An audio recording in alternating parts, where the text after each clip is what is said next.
Hello दोस्तों, welcome back to my new videos. Questions आज आपके प्रीवियस ईयर है जो आपके upcoming exam RRB NTPC, RRB ALP, RRB technicians, इस टाइप के क्वेश्चंस आपको एग्ज़ाम आगामी एग्ज़ामों में देखने के लिए मिलेंगे। तो क्वेश्चंस मैंने मिक्स लिए हुए हैं इस बार। और पहला क्वेश्चन रेशो से है, दिया हुआ है यदि 1/n में एम रेशो 1/n में एन रेशो 1/n में ओ इक्वल टू 3:4:5 है तो m ratio n ratio o का मान क्या होगा। ठीक है, तो मैं इसको क्या कर सकता हूँ, मैं इसको जब मैं m ratio n ratio o ratio निकालूंगा तो ये क्या हो जाएगा, 1/3 रेशो 1/4 रेशो 1/m रेशो। मैंने इनका रेशो को इक्वल में कर दिया, मतलब m ratio n ratio o ratio मैंने लिख दिया, तो ये उल्टा हो जाएगा, ये 1/3 के फॉर्म में हो जाएगा। 1/3 रेशो 1/4 रेशो 1/5। इसमें 3,4,5 इनका एलसीएम अपन को कितना मिलेगा, 3, 1, 4, 5, 4 का कितना आ जाएगा, 1, 1, 5, फिर 5 का कितना मिल जाएगा हमें, 1, 1, 1। हमें इसका एलसीएम मिलेगा 3 × 4 × 5 इक्वल्स टू 16। ठीक है, इसमें हम कितने का मल्टीप्लाई कर देंगे, 16 का मल्टीप्लाई कर देंगे, तो ये हमें रेशो मिलेगा m ratio n ratio o equals to 16/3 ratio 16/4 ratio 16/5। ठीक है, डिवाइड दिया तो 3 2 6, 0 का 0 0, 4 बन जा 4, 4 5 जा 20, 5 बन जा 1 और 5 2 जा 10। यानी कि हमारे पास रेशो मिल जाएगा m ratio n ratio o equals to 20 ratio 15 ratio 12।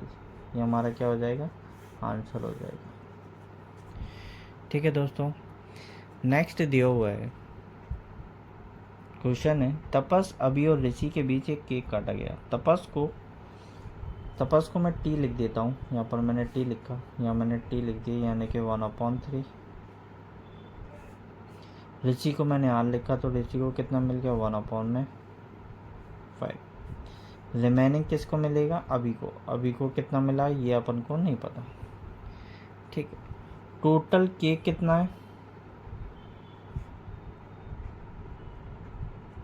Total cake मैंने मान लिया 15 है। 15 कैसे माना, 3 और 5 का एलसीएम लेंगे तो कितना आ जाएगा, 15। तो मैंने टोटल केक मान लिया 15। 1/3 इंटू में 15, तो हमें टोटल तपस को कितना मिल जाएगा, 5।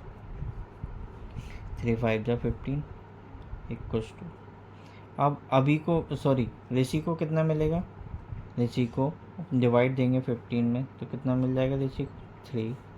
15 का मल्टीप्लाई 3।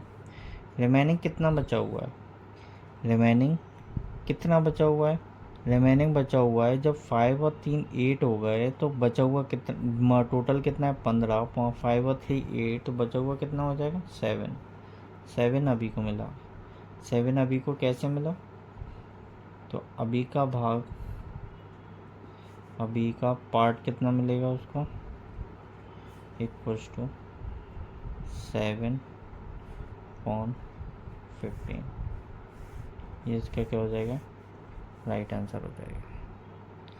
ठीक है दोस्तों, नेक्स्ट क्वेश्चन दिया हुआ है, 9.5 वार्षिक साधारण ब्याज पर कोई राशि 6 वर्ष में 785 हो जाती है तो आरंभ में किया गया निवेश क्या था। निवेश की बात की जा रही है, तो ये मिश्र धन है।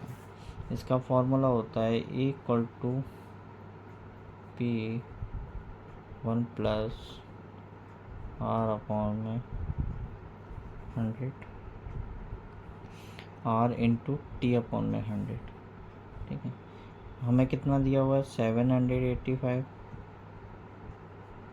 Equals to P 1 plus rate कितना दिया हुआ है 9.5, कितने वर्षों के लिए 6 वर्षों के लिए, टाइमिंग दिया हुआ है और इनटू में 100, इसको फिल किया 785 इक्वल टू पी 9630 और 9 6 जा कितना हो जाएगा, ये हो जाएगा हमारे पास 57 अपॉन में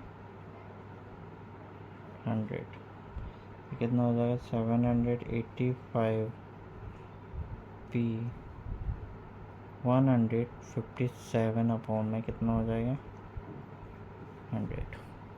क्लियर है। 157 से कितनी टाइम्स हो जाएगा 5 बार जाएगा, तो हमें यहाँ पर p की वैल्यू क्या मिलेगी 5 इक्वल्स टू p 1 अपॉन का 100, p इक्वल टू कितना मिल जाएगा हमें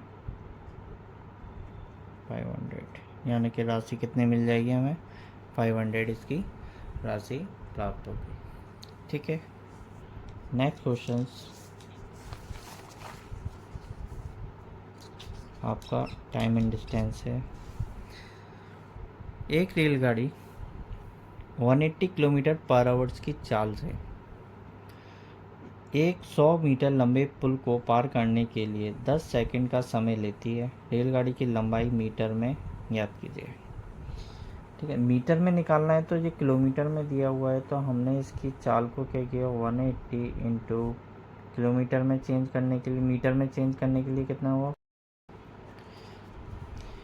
ए बी की वैल्यू कितनी है 12, बी डी की वैल्यू हमें क्या करनी है फाइंड निकालनी है, और डी ई की वैल्यू कितनी दी हुई है हमें 8 दी हुई है। ठीक है, ए ई की वैल्यू हमें क्या करनी है इसमें, ये भी निकालनी है कितनी आएगी। ठीक है, ये भी हमारे पास आइडेंटिफाई नहीं है, बट हमने क्या पढ़ी हुई है ट्रिपलेट पढ़ी हुई है।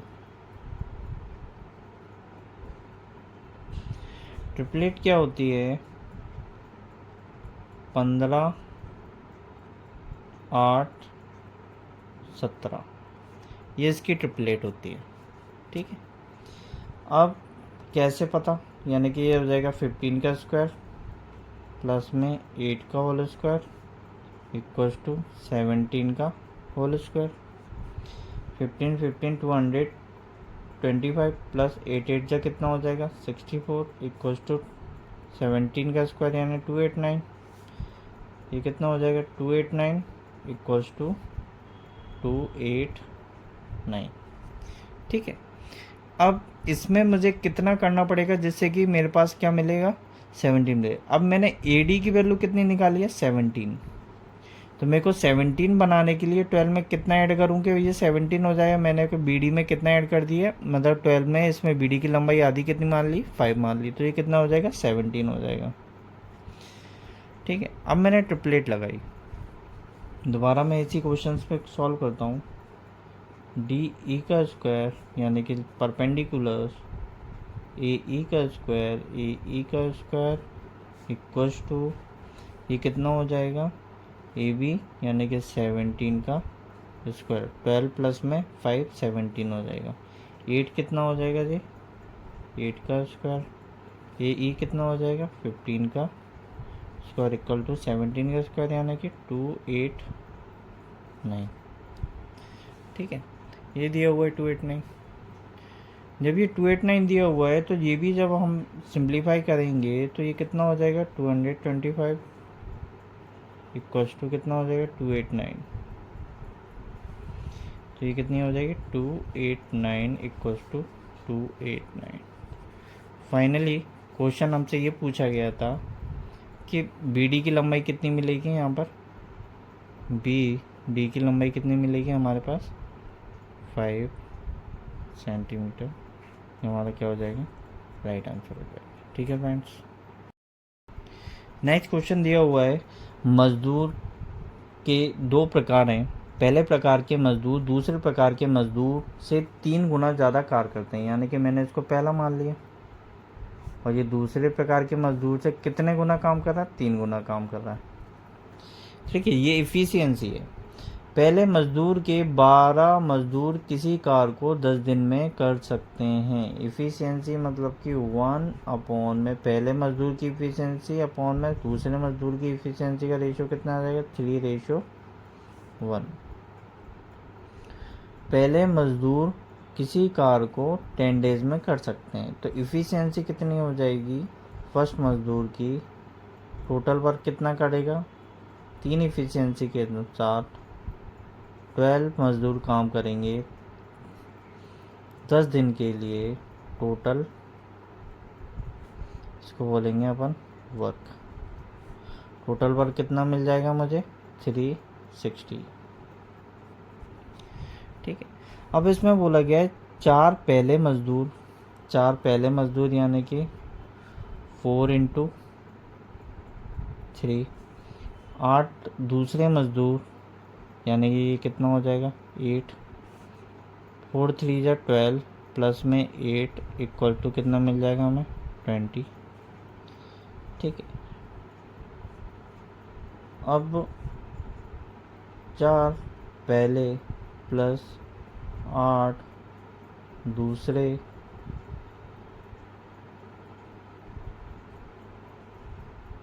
मजदूरों को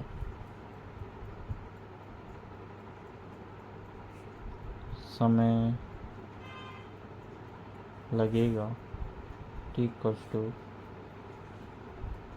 360 अपॉन में 20। 10 से 10 कैंसिल आउट हो जाएगा, तो टी इक्वल्स टू 1 1 जा 1, 2 1 जा 1 और 2 8 जा 16, यानी कि इसका आंसर आ जाएगा 18 डेज। यानी कि टोटल टाइम कितना लगेगा इसमें, 18 डेज में ये काम को कंप्लीट कर लेंगे। ठीक है, नेक्स्ट क्वेश्चन भी वर्किंग टाइम से ही है। क्वेश्चन दिया हुआ है, यदि 6 पुरुष किसी काम को 4 दिन में करते हैं, यानी कि मैंने इस पर लिख दिया 6 पुरुष किसी काम को 4 दिन में कर रहे हैं और 3 महिलाएं किसी काम को 7 दिन में करेंगी, यानी 3 महिलाएं किसी काम को 7 दिन में करती हैं। ठीक है, 3 महिलाएं किसी काम को 7 दिन में करती हैं, तो 3 1 जा 3 और 3 2 जा 6, कितना हो जाएगा जी, 8p equals to 7m।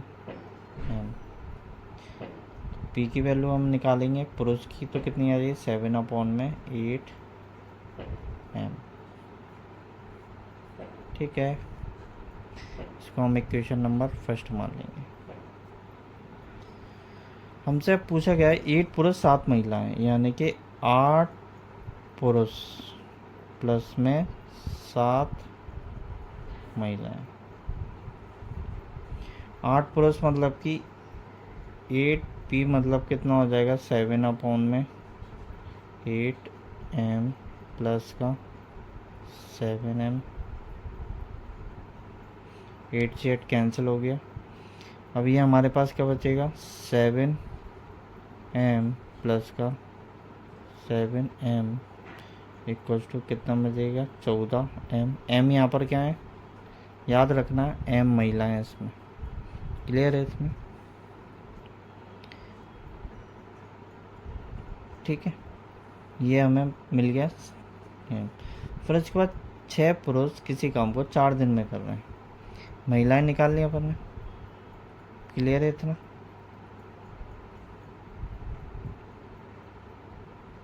Three into छात्र छात्राएं, इसमें कितना दिया हुआ है, टोटल छात्र किसी कक्षा में 9 छात्र हैं, तो मैंने लिख दिया यहाँ। छात्राओं की संख्या इसमें गिवन नहीं की गई, तो मैंने x मान लिया। प्राप्तांकों का औसत दिया हुआ है 12, यानी छात्रों का ये लिख दिया। और छात्राओं का प्राप्तांक कितना दिया हुआ, 14। ये 14.0 नहीं, 14.0 है। ये कि इसका आंसर कितना मतलब टोटल औसत कितना है, 14 है। टोटल कुल प्राप्तांकों का औसत कितना दिया हुआ है, 13.1। जब मैं इसको सब्ट्रैक्ट करूँगा 14 में से 13.1 को सब्ट्रैक्ट करूँगा तो मेरे को कितना मिलेगा, 0.9। 13.1 में को मैं 14 में से सब्ट्रैक्ट करूँगा तो कितना मिलेगा 0.9। 13.1 को 12 में से सब्ट्रैक्ट करूँगा तो कितना मिलेगा 1.1। ओरिजिनल में कितना मिलेगा 9:11। तो ये 9 छात्रों का औसत कितना दिया हुआ है 9 छात्र 9 का, फिर इसमें मैंने 9 का डिवाइड लिया लगाया 9 1 जा 1, तो 9 का डिवाइड लगाया 9 1 जा 1 यानी कि एक बार। इसी तरीके से 11 का भी कितनी बार होगा 1 टाइम्स होगा, तो यहाँ पर छात्राओं की संख्या कितनी हो जाएगी 11। ठीक है, 9 का डिवाइड 9 में दिया तो कितनी बार जाएगा 1 बार। इसी तरीके से 11 कब आएगा जब 11 का डिवाइड में दूंगा 1 से तो कितना आएगा 11 आएगा। तो कितने मिल गई हमें छात्रों की संख्या 9 प्लस का 11 इक्वल टू 20। ये हमारा राइट आंसर हो जाएगा। और हमसे पूछा भी कक्षा में छात्रों की संख्या कितनी मिल जाएगी हमें 20। ठीक है, नेक्स्ट क्वेश्चंस दिया हुआ है। एक स्विमिंग पूल को 3 टैंकरों ए, बी और सी के माध्यम से 10 घंटे में भरा जाता है। ठीक है, टैंकर सी टैंकर बी से दुगना तेज है। टैंकर बी से कितना है दुगना तेज है। इसका रेशो निकाला तो कितना हो जाएगा C/1 = 2/1। और टैंकर बी टैंकर ए से दुगना तेज है। टैंकर ए से कितना दुगना तेज है, मेरे पास मिल जाएगा B/A = 2/1। ठीक है, अब यहाँ b की वैल्यू डिफरेंट दी हुई है। b की वैल्यू यहाँ 1 दी हुई है, b की वैल्यू यहाँ 2 दी हुई है, तो मैंने ऊपर नीचे किसके का मल्टीप्लाई कर दूंगा 2 का। तो c की वैल्यू हमें कितनी मिल जाएगी 2 2 जा 4। b की वैल्यू कितनी मिल जाएगी हमें 2 मिल जाएगी। और a की वैल्यू हमें कितनी मिल जाएगी 1 मिल जाएगी। ठीक है फ्रेंड्स, अब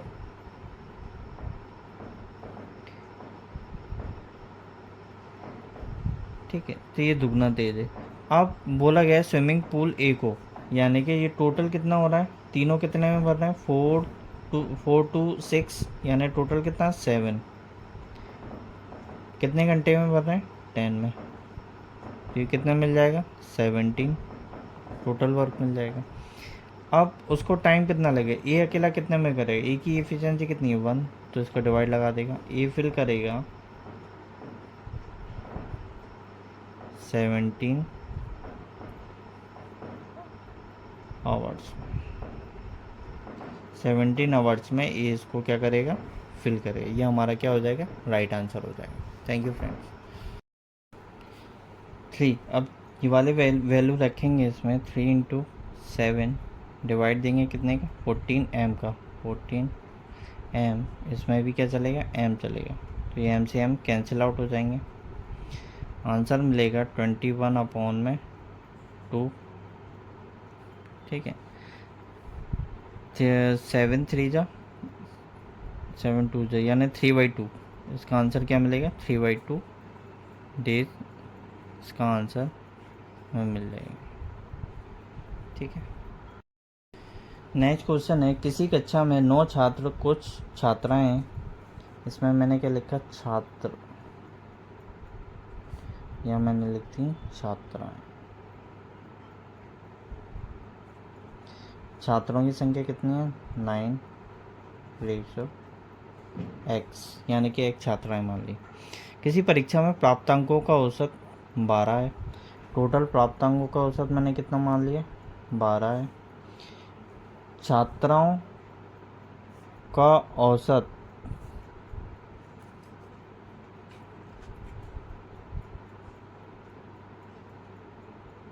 40.2 है।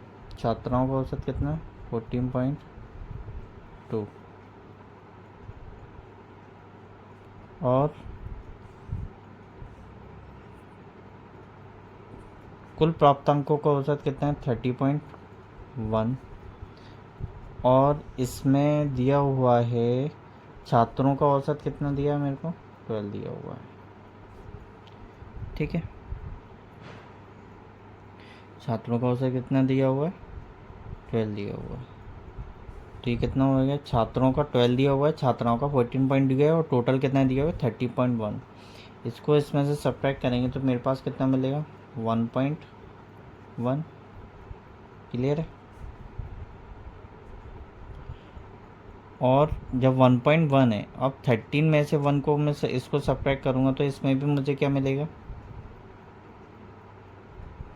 0.9। सॉरी, इसमें भी मुझे क्या मिलेगा